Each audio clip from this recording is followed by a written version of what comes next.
What's up, guys? Welcome to episode 45 of the Block Exploring podcast. With me is Tommy, as always. And in this episode, we're going to talk to you about US lawmakers planning to introduce a comprehensive crypto bill in 2020, their focus on stablecoins, where you can buy stablecoins, and how dApps increase the value of chains. It's especially important seeing the new news about the total value locked in the Luna protocol, outranking that of the Binance BNB protocol, the smart chain, and of course, important for you guys. None of the things we say are financial advice, nor should they be considered as such. Now, before we do all this, let's do a quick dive into the state of the market so we can give you guys a feeling of what the market's like and what we're working with.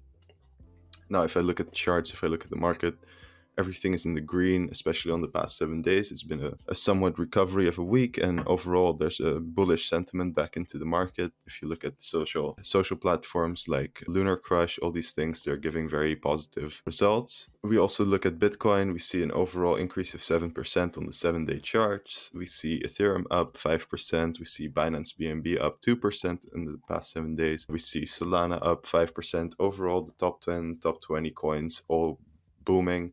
And of course, the leader in the market is Terra.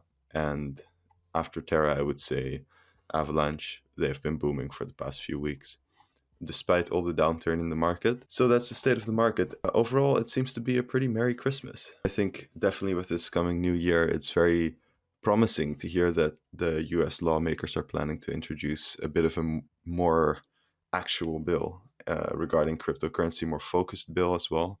And I think it's very valid to target stablecoins, at least the ones that aren't backed. I think the focus on with this regulation should mainly be on protecting consumers, right? So not to avoid all these kind of fraudulent stablecoins. We've seen a lot of scummy stuff happen with US Tether. We saw that congressional hearing where basically it was asked of the CEO of FTX was asked, how should we regulate stable coins, and should we regulate stable coins? And FTX is one of the largest companies that makes use of US Tether. So of course they're going to say, well, it's not that necessary. Don't worry too much about it. So I think it's good to say, hey, let's focus on these stable coins because, yeah, they're in a way the bread and butter of crypto transactions right now, I'd say, especially going from one place to another. So a lot of people, instead of swapping into another currency, whenever the market downturns, they swap it back into stable coins and say, I'm going to wait it out, going to see what happens. And a lot of staking rewards are also being made off of stable coins. And you got to make sure that it's all good. I think it's important. I hope they don't just... I see also at the same time a conflict of interest here because, of course, the US dollar is the Reserve currency. yeah. Exactly. And a lot of these stable coins are pegged to the US dollar. So they also are competing with the US dollar. So, of course, there's a US regulator that's going to be more harsh on stable coins, saying, no, you got to transfer it back into US dollar and pay that nice infrastructure bill tax. I feel like that's a Hey, conflict of interest in a way. But yeah, what are you going to expect? mm. They're the regulators. I feel like with the stable coins, they just with a token that has such a innate and intrinsic value to the crypto ecosystem. That's where lawmakers have the opportunity to create regulation that actually protects consumers. Because if stable tokens are seen as this, the utility of stable tokens is to store value out when markets are in a downturn or move value across chains in an easier way. Then scummy or like ill created, ill manifested stable tokens are very dangerous to the consumer.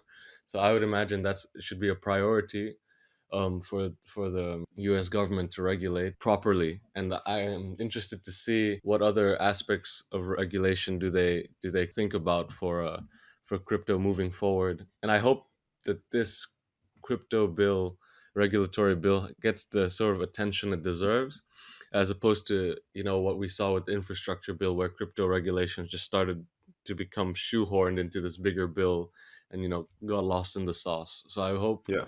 a crypto regulatory bill gets gets the justice it deserves, gets the time it deserves Yeah. on that. Exactly. And I also hope that it's not just focusing on taxation because that's been the main priority, I feel like, of the US when it comes to crypto. Let's tax it more or let's find a way to tax it.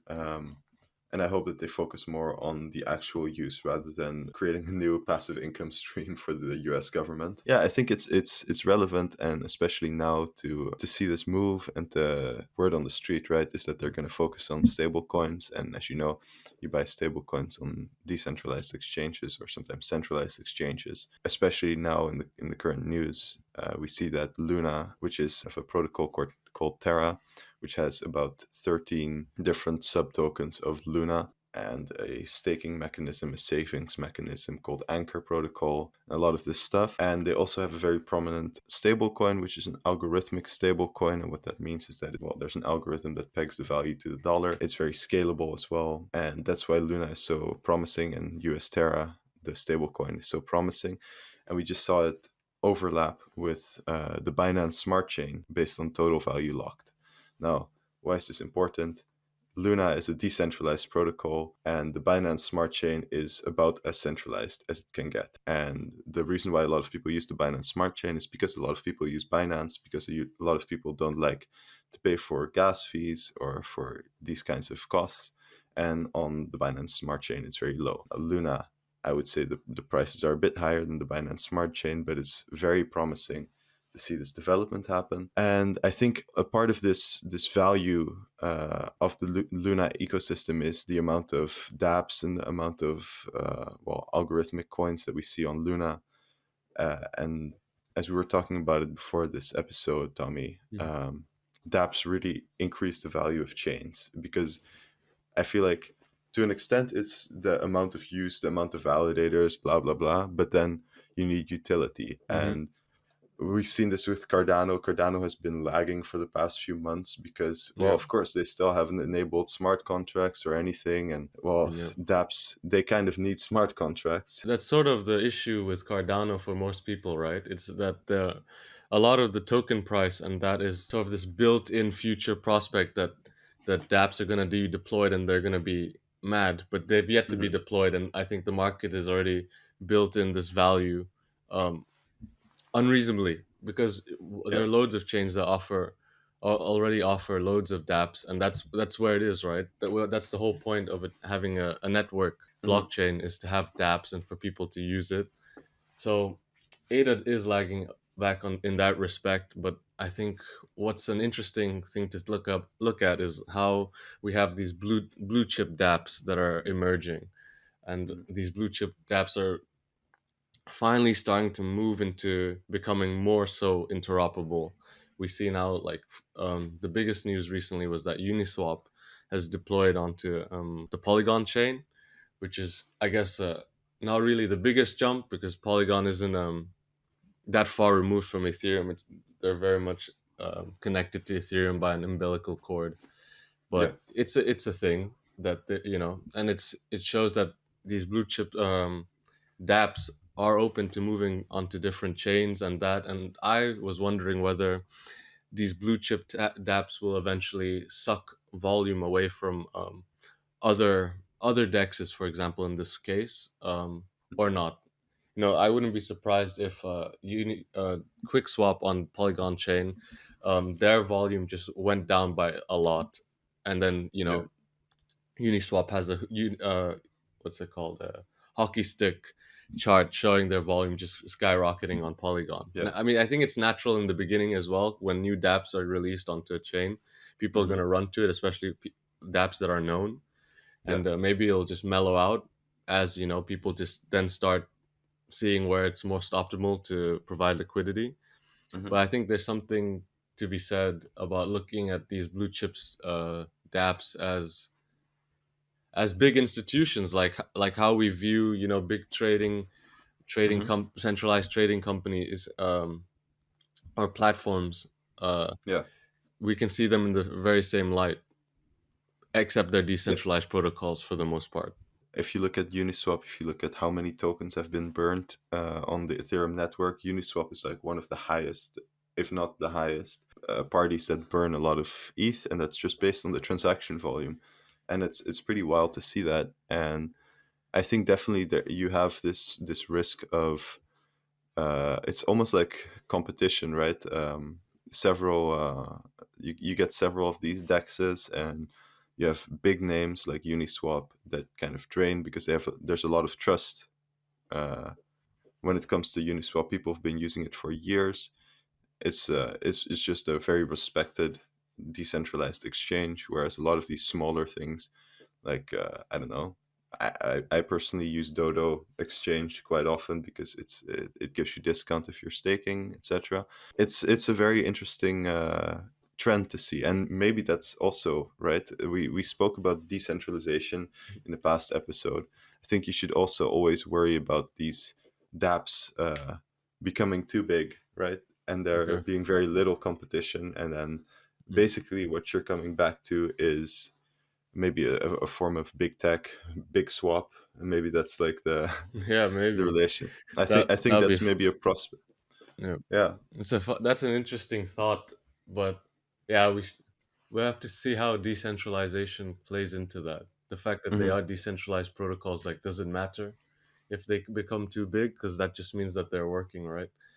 Yeah. Or but I was thinking like these big dApps and like dApps becoming like quote unquote blue chips, right?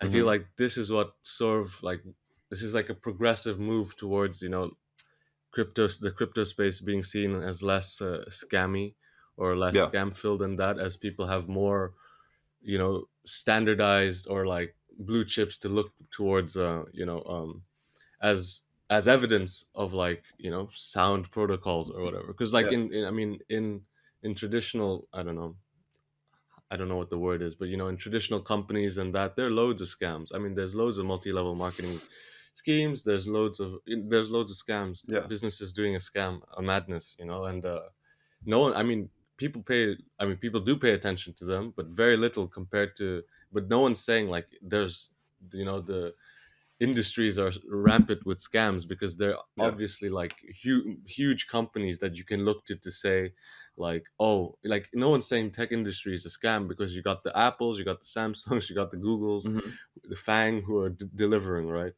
And I Yeah. think like in crypto and blockchain we're going to move progressively in that direction where we're going to have these blue chips that everyone can look towards and Yeah. focus on, as opposed to the many scams that are going on. And these dApps will be the standard for measure of what Hmm. a trustworthy trustworthy app dApp should be. What should people True. look for in a dApp that is probably telling that they're not a scam or and such.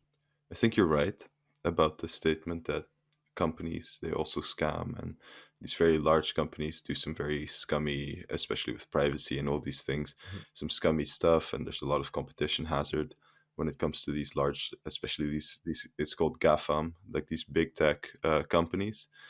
And basically these companies, what you got to watch out with, and especially with crypto, right, is yeah, sure, there's a lot of trustlessness, but right now there's very little regulation regarding crypto, and there's also very little recuperability of lost funds and these kinds of consumer protective actions.